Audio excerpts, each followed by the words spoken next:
Hope is here. The way to break free with your host, Angela Pedigo, will light a flame within you. Host Angela Pedigo is an author, speaker, and certified life recovery, grief, and joy restoration coach. Angela uses her own life experiences to help you navigate and guide you to success. She also has developed tools that incorporate her faith and her drive to overcome any obstacle in life. So please welcome the host of The Way to Break Free, Angela Pedigo. Welcome, everybody, to The Way to Break Free. I'm your host, Angie Pedigo, and I am so excited to spend this hour with my childhood best friend. Like, she's my other sister.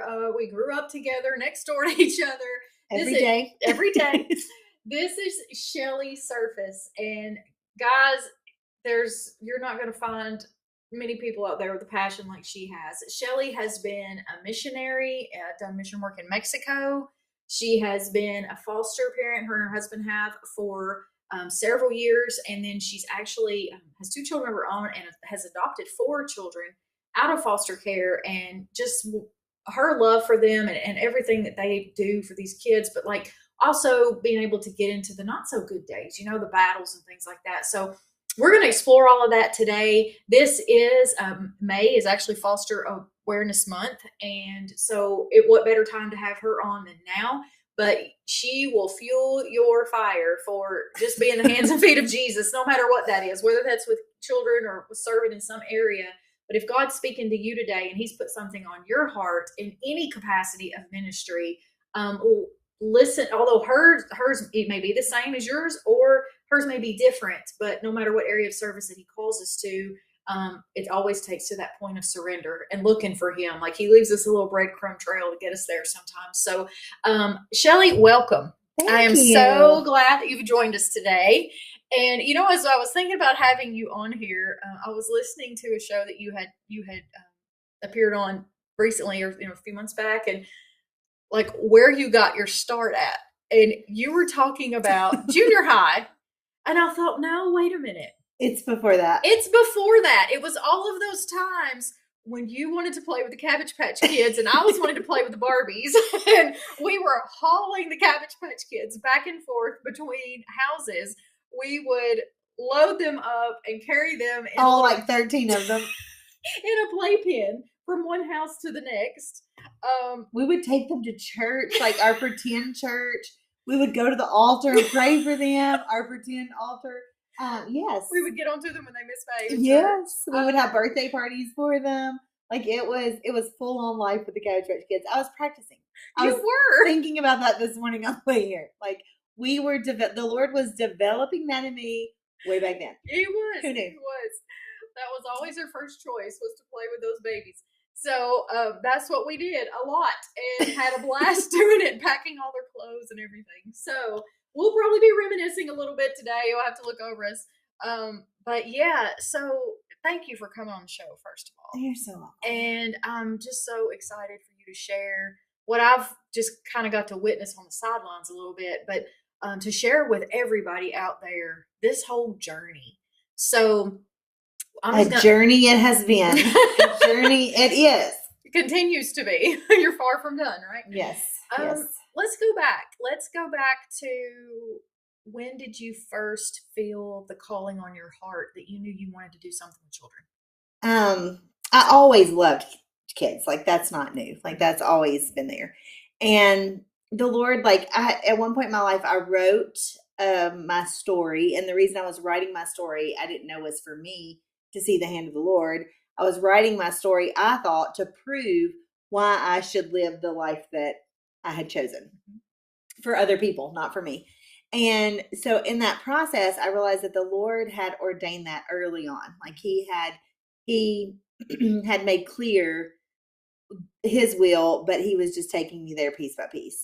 But the big reckoning in my life when I was like, okay, this is where the Lord's leading me, was not necessarily, I didn't realize was to children. However, he used children in that process. When I was in college, my best friend in college had been on a mission trip to India, and she had worked in this orphanage that was there. And I remember sitting in her bed watching a VHS tape of her trip And on that tape, there was these kids and they were singing a song. And when she told me, I said, what are they saying? And it was about how blessed they were. And the Lord just broke me. I was a puddle. I was just in tears because I thought, how are they singing how blessed they are when they don't have a family to even care for them? And so that just broke me. And so in that process, the Lord started putting things in order for me to go on my first foreign mission trip. And when I went on that first trip, we walked into a children's home. It was a government orphanage. And there was a child there that I didn't even realize in the moment that I was falling in love with. But the Lord was going to use that little boy to literally radically change my life and my walk with the Lord. And so when I came home, we had not been married very long. But I thought that it was the Lord's will for me to adopt this baby because I would lay down to go to sleep. And Angie, that's all I could see was his little face. I had restless nights just wrestling with the Lord about what is it about this child that you want for me? Like, what is it? I thought that it was his will for us to adopt this child. I knew nothing about the system. I knew nothing about how it worked, but I just thought that's what it was. In reality, in hindsight, it was so that my husband would get on board on going to Mexico because he had work for us to do there. And so in that process of our years working there, we worked in children's homes there. We worked in a Christian children's home there, as well as we served in the government orphanages there. We led short-term groups is what we did. And so we would take these groups into these orphanages and these children's homes, as well as just working in the community with just lots of poverty. Yes. And so my heart was just all there. I mean, the Lord had me all there. Like I would be here and my heart would feel homesick for there. And it was for those people. And I remember we led an internship program with teenagers from the States that wanted to stay there for an extended time. And so we lived there for a summer with them, and we had one of our friends come down and kind of open our program and do some training, like some personality inventory stuff so that we could all learn to live together better, to do some goal setting things with us. And he said, what people group are you called to? That was his question. And I was in my early 20s. And at that point I was like, I am called to Hispanic children. Like that's the people group that I'm called to. And for that time, that was the people group I was called to. Little did I know that God was going to use those Hispanic children to write a whole different story. Right. I wanted to live all eternity in Mexico. And he had something totally different for us. But he used that trip and that baby to get William on that trip. And as that process happened, we kept going back. I went back every month to try to make connection to adopt this child. We spent lots of money we didn't have. We were just so sure that's what it was. We were going down on a trip that Christmas. We thought we were going to get to see the baby, and just so happened they moved that baby to a foster home for the holidays, and they were going to be like 8 hours from us. So when I found that out, I was devastated, but one of the best trips, like we got down there and I thought, we can't focus on this. We have to focus on the work that the Lord's called us here to do for right now. He knows the big picture. And I was just I'd been a Christian since I was 9, but it was just the beginning of my complete surrender to the Lord. And so all of that was new concepts for me. Like, I am totally going to surrender this week even. And it was life-changing for us even that week that we were there. And what was it like? And then having William there too, it was just almost like I had such heartache. Like I cried for days because I wasn't going to get to see that baby. But then when we got there and you looked at these kids and they had nothing, I'm talking nothing. They did not have food to eat. They had dirt floors. They had shanties that were built out of whatever they could find to build them out of. They literally had nothing. I had not seen poverty like that in my life until I went to Mexico.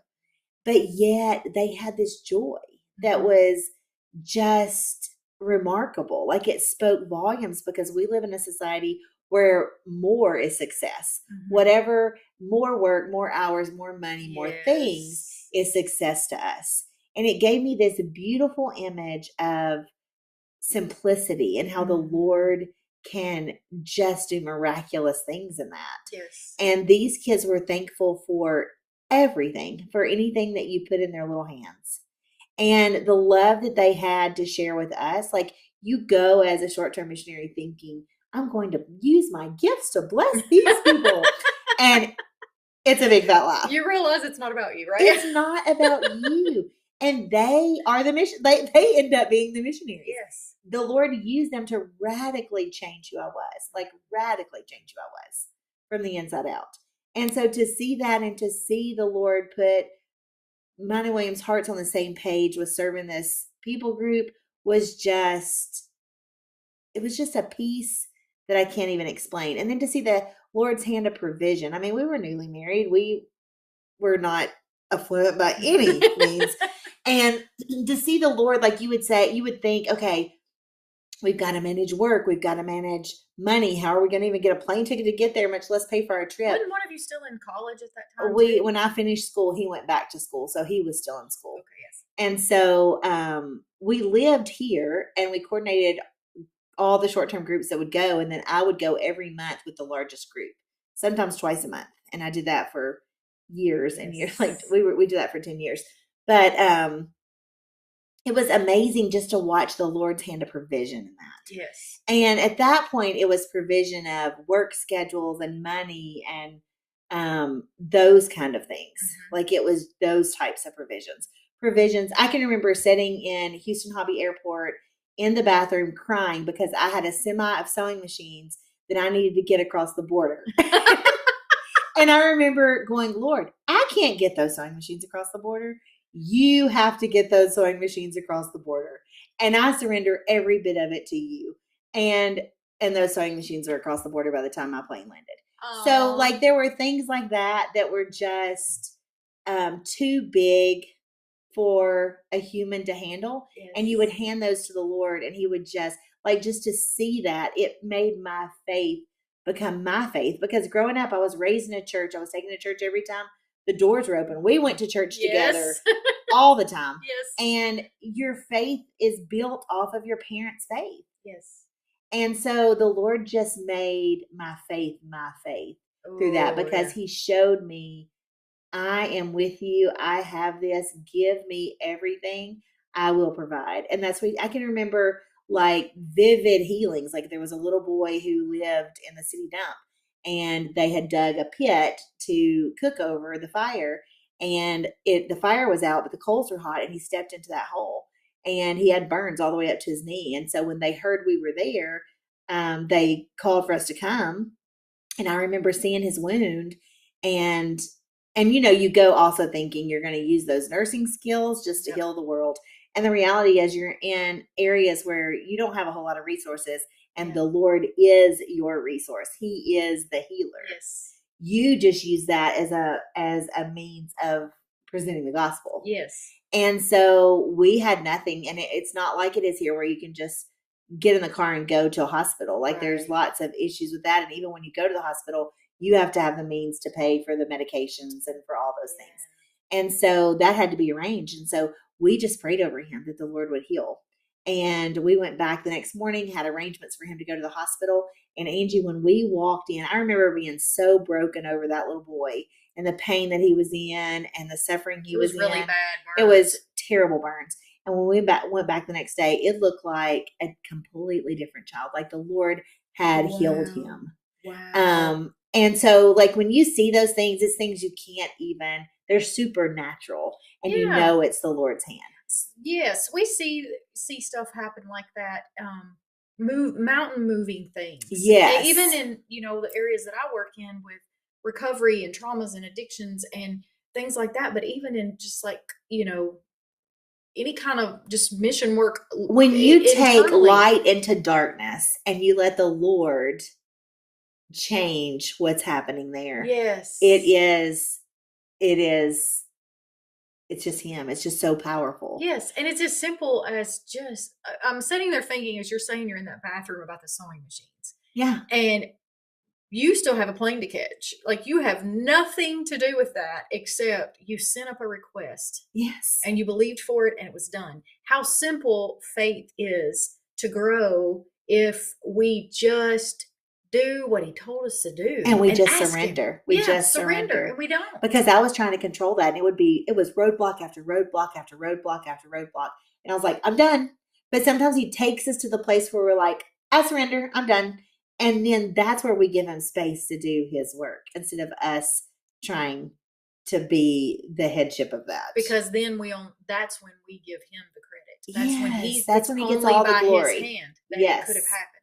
Yes. Totally. So that totally was the foundation. All of those experiences were the foundation of us discovering our people group was kids from hard places and the fatherless.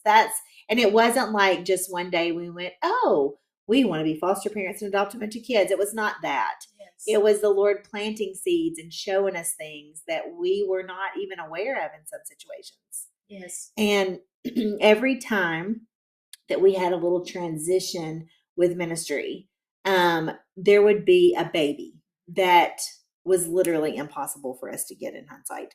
But the Lord would use that baby and place that child.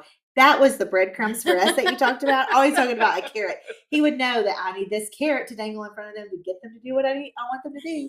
And that carrot would be a baby. And so he put these babies in front of us that we kept chasing. But in the midst of that, he would show us that he had another step for us. Yes. So he would, we actually came home after 4 years of living there one summer it was an amazing summer. And I had written in my prayer journal, like, please, Lord, put our hearts on the same page. Because I am super excited about everything. And William is just very chill. You two are polar opposites. Polar it's opposites. So funny. We're going to pause right there, and we're going to take a quick break, and we'll be back after a word from our sponsors. What if there were a super tiny device that could diagnose the brain and is smaller than a single human hair? What if you could see inside the brain to help an epilepsy patient during surgery or to help the fight against Parkinson's disease? Dr. Patricia Broderick is proud to announce the Broderick Probe, a biomedical and electronic breakthrough. Imagine a probe to help with the understanding and potential cure of brain-related diseases. To learn more, listen live to the Easy Sense radio show with host Dr. Broderick, Wednesdays 7 p.m. Eastern on the Bold Brave Media Network and TuneIn Radio. And to help support the Broderick Foundation, please go to EasySense.com and learn how, with your help, we can fight these horrific brain disorders. That's EasySense.com to learn more and help support the Broderick Foundation. Author, radio show host, and coach John M. Hawkins reveals strategies to help gain perspective, build confidence, find clarity, achieve goals. John M. Hawkins' new book, Coached to Greatness, Unlock Your Full Potential with Limitless Growth, published by iUniverse. Hawkins reveals strategies to help readers accomplish more. He believes the book can coach them to greatness. Hawkins says that the best athletes get to the top of their sport with the help of coaches, mentors, and others. He shares guidance that helps readers reflect on what motivates them. Rediscover and assess their core values, philosophies, and competencies. Find settings that allow them to be the most productive and track their progress towards accomplishing goals. Listen to John Hawkins' My Strategy, Saturdays, 1 p.m. Eastern on the BBM Global Network and TuneIn Radio. Welcome back from the break. We are here with my special guest, Shelley Surface, and the first segment we were talking about mission work in Mexico and how God was leading her on this little breadcrumb trail of getting to a bigger purpose. Shelley, before the break, we were talking about you and your husband, William, being polar opposites. Yes. And how God managed to get the two of you on the same page. Explain that. Well, I had prayed, like I wrote in my journal, every day I would write, Lord, put our hearts on the same page. And this man was in Mexico serving his heart out. But I wanted him just to be as excited as I am. And he has never been as excited about anything as I am. But I prayed that. And it was so eye-opening to me at the end of that summer. I never would have dreamed that resignation was in our future for that ministry. And the Lord totally put our hearts on the same page. Wow. And that's what it was, that we would resign from that ministry. And then in that process, there had been a set of twins in the government orphanage that had my heart. And so I kept going back every single month to see about those kids. And in the process of that, met with some pastors who had seen me coming in and out of a friend's house there in Mexico, made a connection and said, hey, like, what are you doing here? Explain that. A whole new ministry spawned from that. Like, the Lord just built this ministry where we were a support system for existing ministries. So we wrapped around, there was a Southern Baptist convention there, and there was a lot of Southern Baptist churches in these areas where we had previously worked, some new areas, but in a lot of the nearby villages that we had worked in. And we were a wraparound ministry to them. So short-term groups would come down and support, have events like medical clinics and Bible schools and construction projects where they would support those existing ministries to bring people in. But then the locals in that ministry, like the members of that church, would do the spiritual counseling, and they would make the connections with the locals there. And it just left a very lasting impact on those communities. And so tell me about a story. We were just talking at the break, and I'll never forget when you came back from one of your early trips there. First trip. That was my first trip. First trip there. That has never left me. There was a little girl that you went in to help, and this was like your first time going in, right? Oh, yes. And I was going to eradicate lice from the entire country. Yes. Yes. But I did eradicate it from that home for a second. The missionary that we were working with, she came and said, hey, we need to, I had met these little girls. I'd been playing with them outside, and you could literally see the bugs crawling in their hair. And the missionary lady said, hey, let's just take them back to their house and we'll treat them. Well, when I say back to their house, it's literally almost like a little outbuilding out back without a floor in it, just dirt floors, and nothing. I mean, no running water, no electricity, nothing of that sort. And so we put the shampoo on. It was like 4 kids, and the youngest one was probably about 2. And so we put the shampoo on, and I'm like, Martha, how are we going to rinse the shampoo?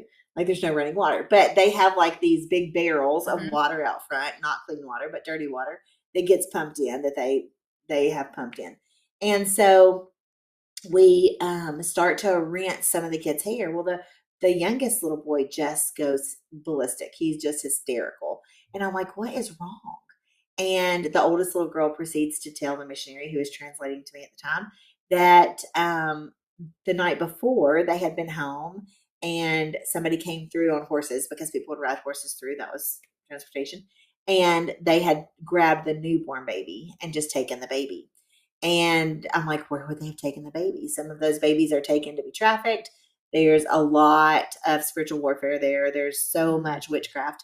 And so sometimes those babies are sacrificed. Like, nobody knew where the baby went, but you don't just call the police, because a lot of times there's so much corruption there as well. And so that baby had just disappeared. So the little boy was scared, because here we are, and here's this white American lady. What is she doing here? She's foreign to me anyway. And he was terrified of what we were doing to them. So we shampooed the hair. I'm looking around the house and I'm thinking, there's no way this is going to help anything. Right. Because we didn't wash bedding. We didn't do all the things that you do to get rid of lice. And I thought, there's no way that this is going to help. But I prayed and prayed. And when I came home, I prayed and prayed. I can still remember those little girls. We had a tent where we had a huge like tent service at night.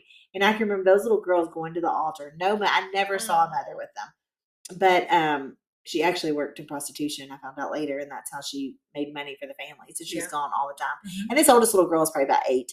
But I remember those little girls going to the altar, raising their little hands, and us praying over them. Like, I will never forget that as long as I live. Fast forward years later, I'm in that same area. We had like a little clinic that we had built, which was like a storage building that you would see out back.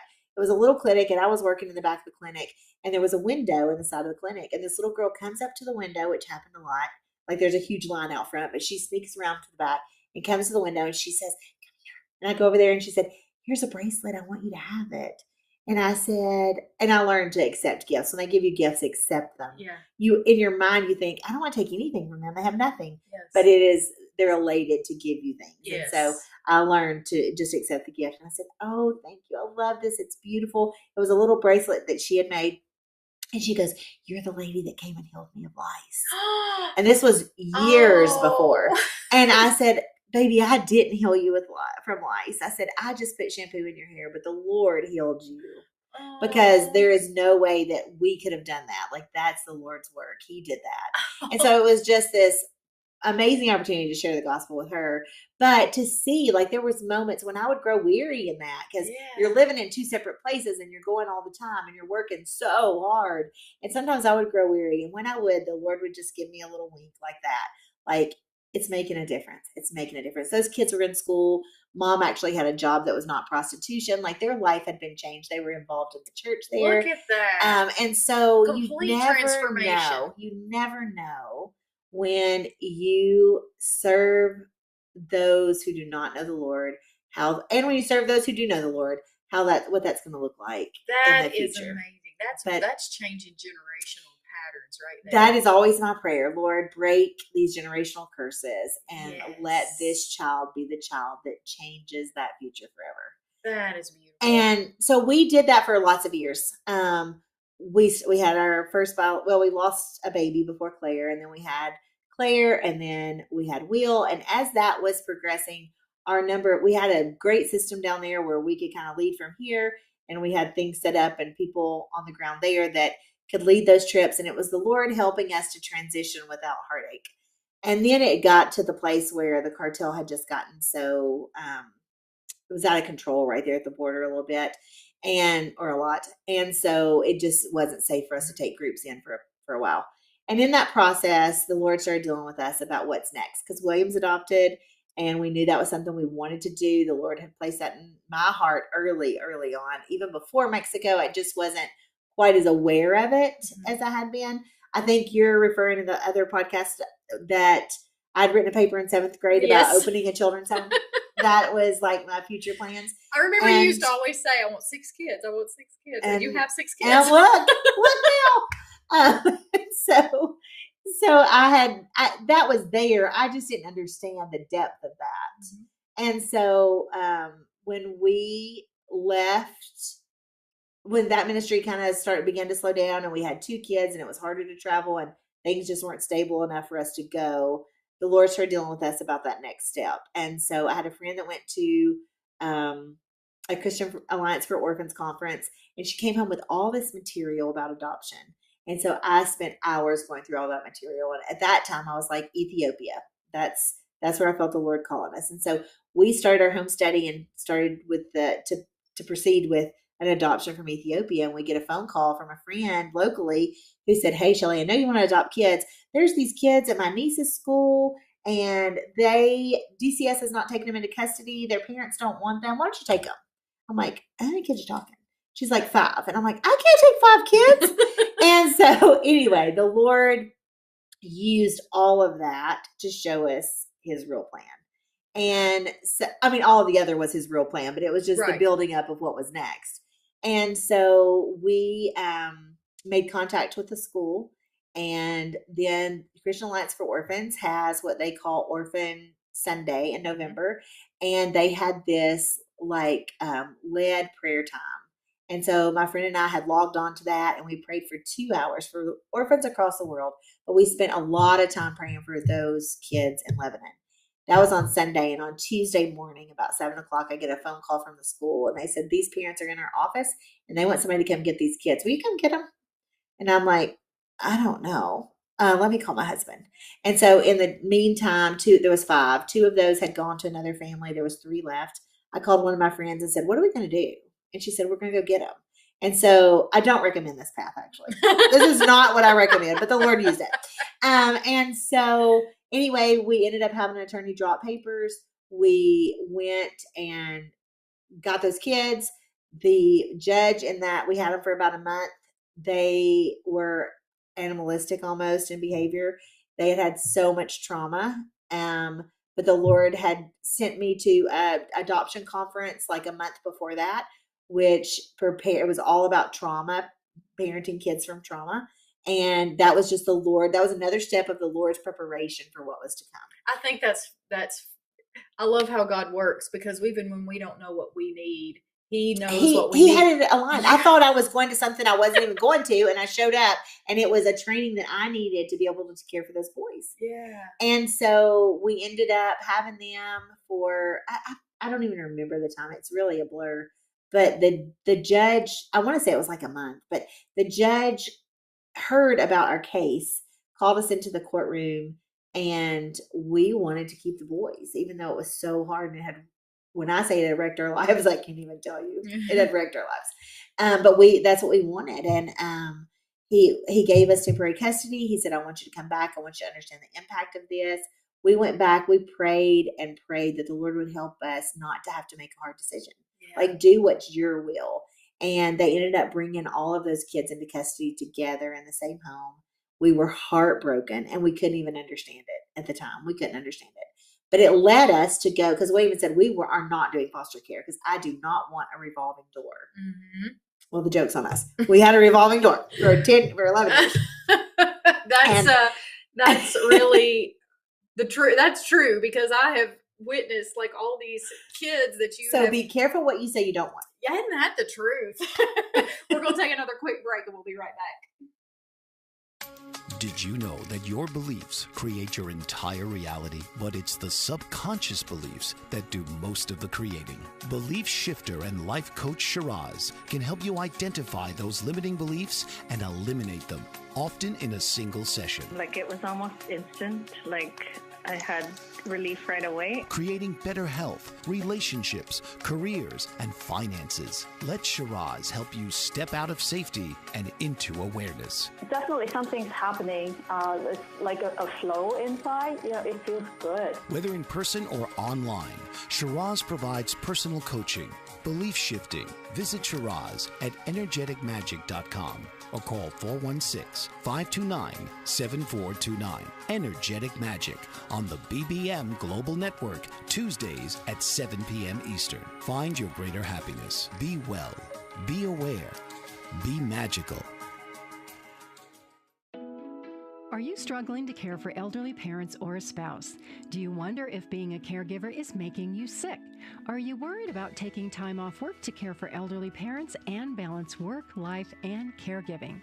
Has caregiving become exhausting and emotionally draining? Are you an aging adult who wants to remain independent, but you're not sure how? I'm Pamela D. Wilson. Join me for the Caring Generation radio show for caregivers and aging adults, Wednesday evenings, 6 Pacific, 7 Mountain, 8 Central, and 9 Eastern, where I answer these questions and share tips for managing stress, family relationships, health, well-being, and more.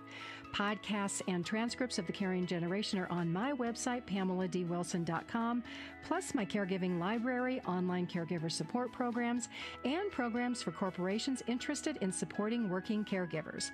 Help, hope, and support for caregivers is here on the Caring Generation and PamelaDWilson.com.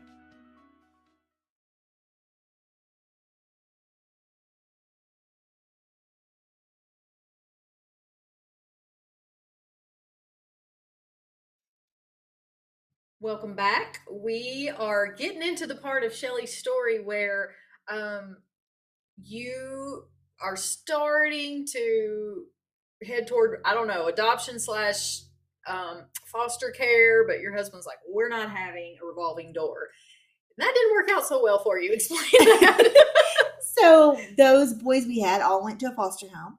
And I wanted to do respite, which means you take the kids for the weekend, because this was a single foster mom taking all of these kids. And so we were like, yes, let's go. Let's get licensed. So one mom was taking all 5. Mm-hmm. So y'all were filling in for the weekends as respite. Yes. Okay, so we went to get licensed through foster care to do respite, which was the same licensing as if you wanted to be a foster parent. Okay, gotcha. And so we didn't shop around for agencies, because you can foster directly through DCS or you can go through agencies. Okay. They were placed through a therapeutic agency, which is just for kids that are a higher level usually, which means behaviorally, medically, you have levels 1, 2, 3, and it just, they kind of place them by their needs. And so an agency just has kids that are higher level kids that are harder to place in a regular DCS home. And so we didn't shop around. We just went where they placed the kids. And so that we could do respite for those kids. Okay. And so we kept them on the weekends a couple times, and then they began to call us. And they called us with the first boys that were official foster kids. Mm-hmm. And, they call, and I have a 2-year-old and an 8-month-old, and they began to tell us their needs. They were both medically fragile. And we said yes. And my line would always be, let me call William and see, because they call and tell you what little information they have. And then I'm always like, let me call William. And so He's like, I guess. And I always ask him, like, do you have peace about this? And he's like, I never have total peace about this, but we should probably do it. So we usually would say yes, but not always, but we usually would say yes. And so that began the craziness of the revolving door. So we had 28 kids total in and out of our home. And 4 of those did not. Reunification is always the number one goal, is to put these kids back with family. Yes. And we had 4 of those kids who could not be reunified for different reasons. And so we were a pre-adoptive home, which means you decide, like, if you have a child that cannot be reunified, would you be open to adoption? And so we were definitely open to adoption. I have to point out one thing right here. You having to leave those children at the orphanage. I can't even. Feeling that tug and pull, but having to leave them. Was that training ground for having to? Never made the connection, but yes. I've never made the connection, but the missionary that we worked with, they would all leave and they'd go be sitting in the van, and I would have to go around and kiss everybody and tell everybody bye. And I would come to the car and I would literally, my heart, it would just be broken. Yes. And I would weep all the way back to the airport because it was my first stop when I got there and my last stop when I left. And my favorite thing would be to go in and give all those babies baths because they would have bugs in their cribs and they would be so dirty. And that was, I thought, if I can just give them a clean little body and a clean place to sleep and just touch them and love them and kiss them. But when I would leave, I can remember their faces to this day. And when I would leave, my heart would be just shattered. It would be shattered. And is that the way it was letting the children go back? Oh my goodness. I can't even tell you the level of grief. Like for me, it was like a death when they would go back. And some of those I've grieved for years and years to come. Because when our rule is when you come into our home, you are ours. You're not a foster kid. You are ours. Yes. So we're going to treat you just like we treat everybody else. Yes. And so when your child that you've provided every need for a year or 8 months or 1 month or 1 weekend, when they leave, your heart's broken. I mean, it's just broken. And in some of those situations, they were not super stable situations they were returning to. And so the level of grief there is just beyond. But I always just cling to the Lord loves you. He loves them more than I can, more than I'm capable of. Yes. And so in that, when it does not make sense to me, and so many of those have not made sense to me, when it doesn't make sense, I have to trust and believe that He knows what's best. He knows what's best for me, for my family, for that child, for that child's family. And I have to just trust that His will is being done in those situations. And He can go where we can't. Where I can't. Yeah, where I can't be. Go with them, He can. And so there have been, I remember I had a little brother and sister for a while, and I was supposed to have them for 3 days, and it ended up being 10 months. But I remember driving them to court and knowing they were going back that day. And them sitting in the back seat, singing the little songs that we had learned. Read your Bible, pray every day, and you'll grow, grow, grow. Jesus loves me. Like all that. And I thought, you know what? If I have given them nothing else this last 8 months, I pray that the Lord continue to grow those seeds. And what has given me hope in that also stems from Mexico. Mimi was the lady who would host me in her home, and she loved me, and she taught me, and she discipled me, and she was such a just huge pillar in that time of my spiritual growth in my 20s.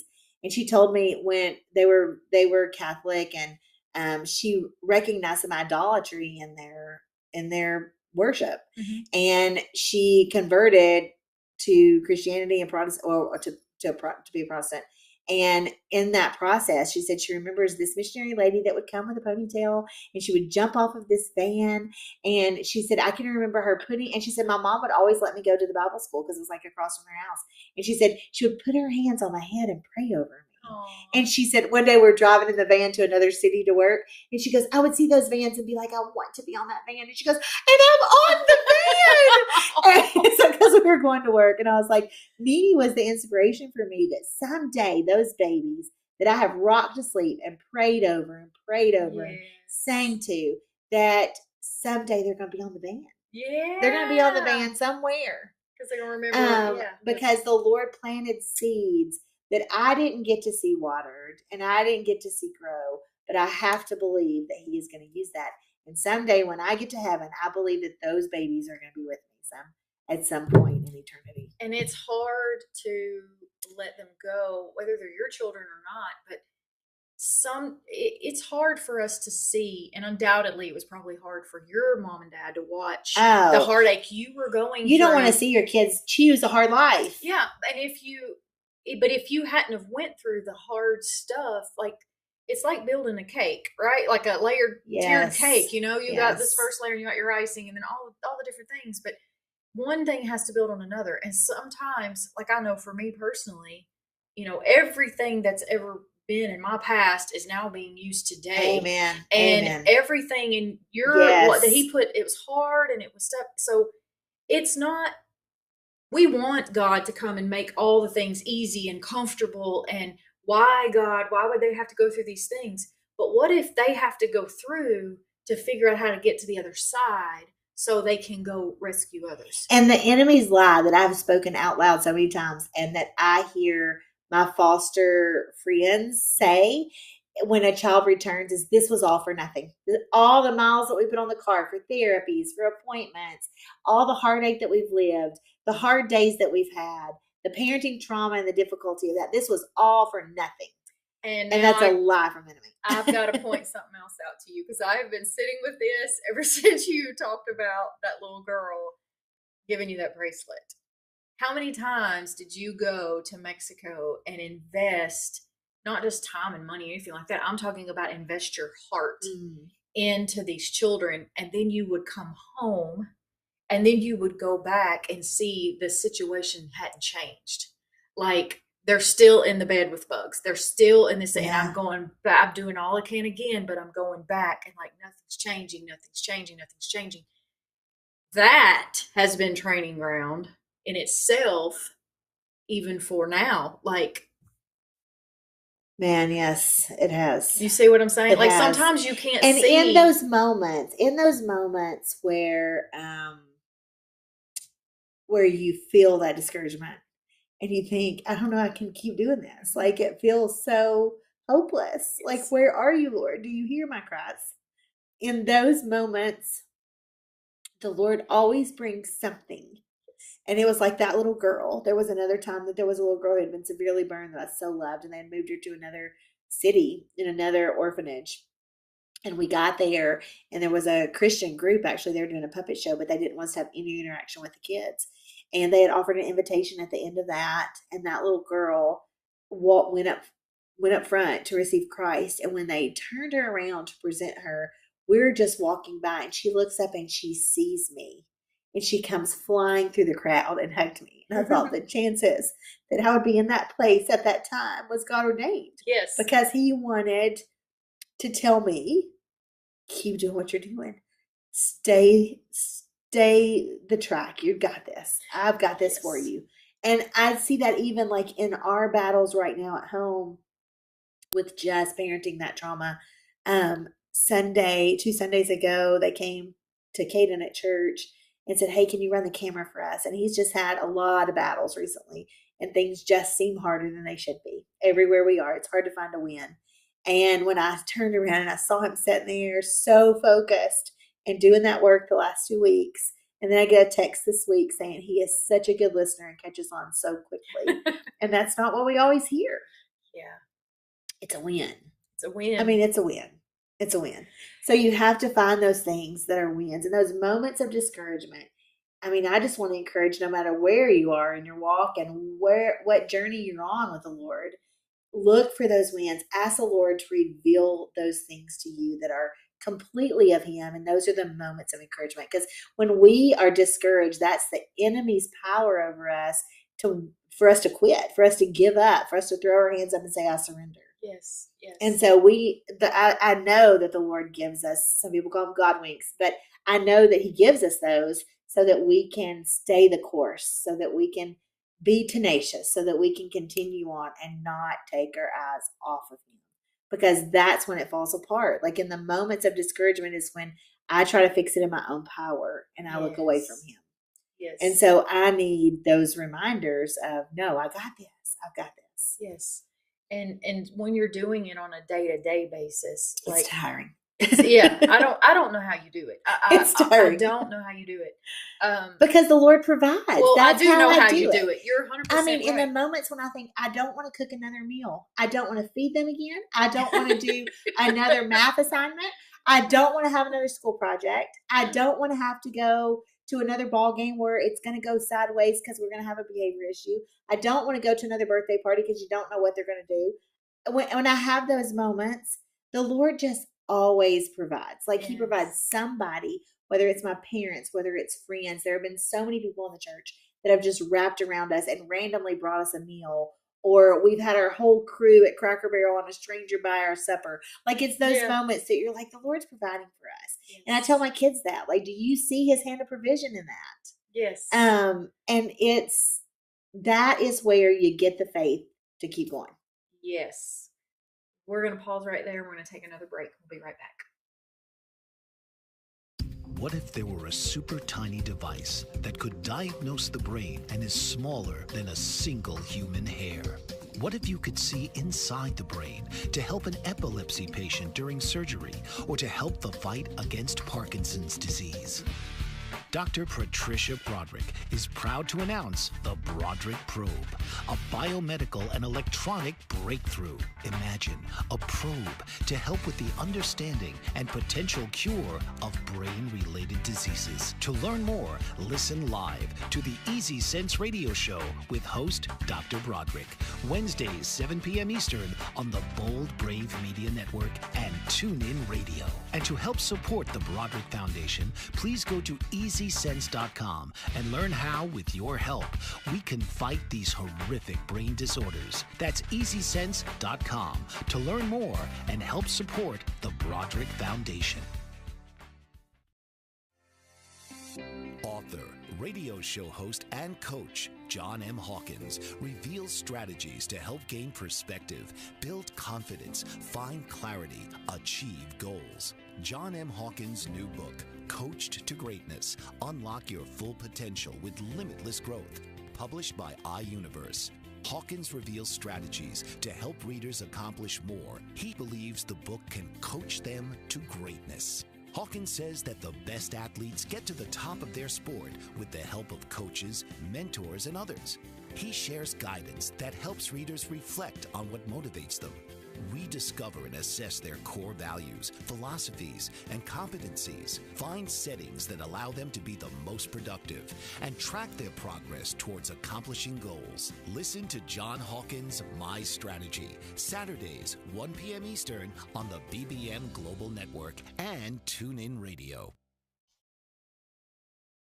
Welcome back. We are in the midst of this amazing story and just such passion and such drive that you have. And like you just completely had to trust fall into God. So let's go up to present day. You have your two children, your biological children. You adopted 4 of those 28 that you hosted in your home. Just real quick, share a little bit about what that's like on a day-to-day basis.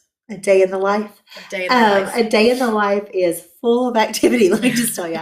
I mean, when you come from trauma and you come from neglect and you come from abuse, your brain is just wired differently than if you were nurtured and your brain was cared for. When you come from prenatal drug exposure and alcohol exposure prenatally, it just wires your brain in a different way. So our brains are just a little bit different sometimes. Yeah. And so that is difficult in some settings, like school or like sitting quietly in class or just sitting quietly.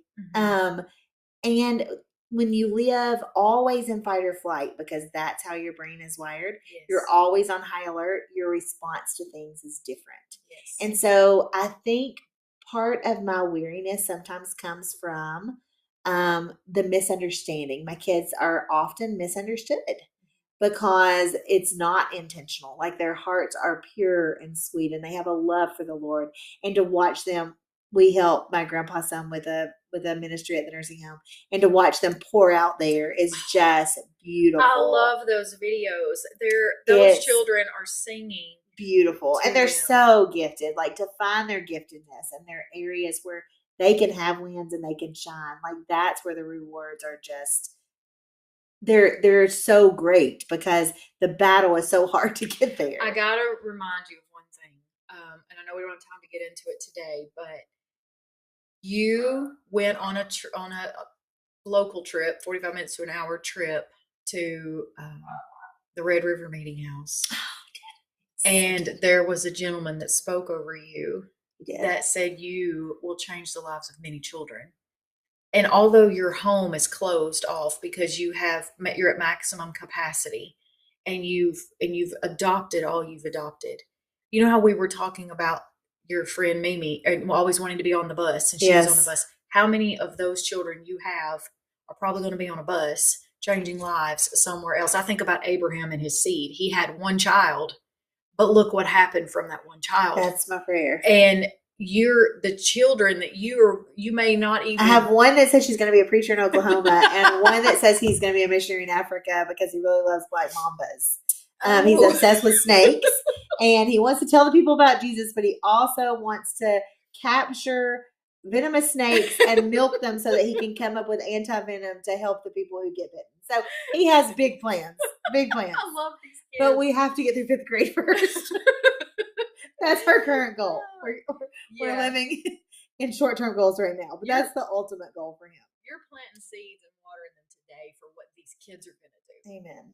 These kids are going to, these kids are going to impact. So don't forget that. That is my prayer. That is my prayer. And that's what keeps me going every single day is I believe that there is victory. Like there has to be victory.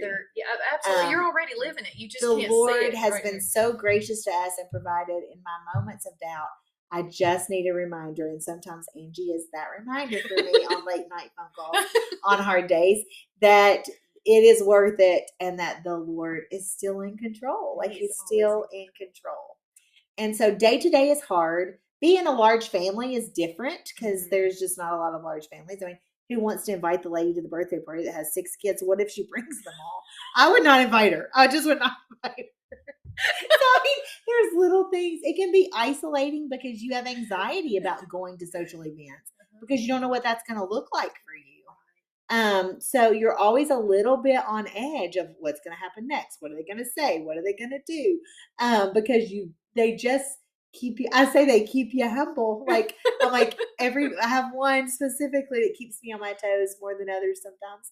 And I'm like, everybody needs one because it will keep you humble. So what would you say?